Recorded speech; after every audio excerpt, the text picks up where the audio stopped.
cho gane mà gọi bơ nhị gà lơ mama đi cả na mà chưa lý nhà lệ mà ra gà nhị ở đường gà na gọi lệ nó ta xa nề đề thì gà Jenny, biết đó lên nó thang nghe mà miệng thì nó ước làm mà anh đâu gà lo na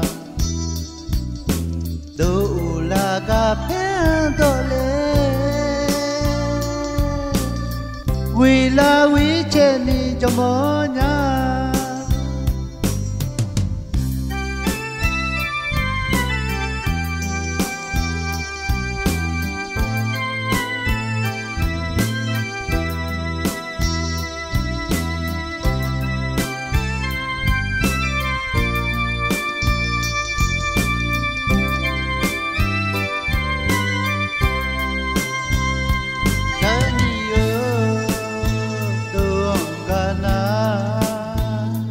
gọi lên nó ta xa nề đề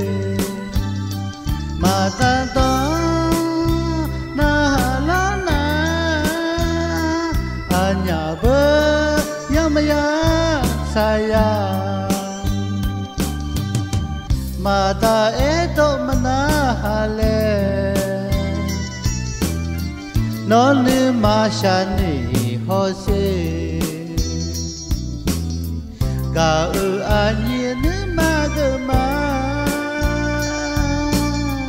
cả nhìn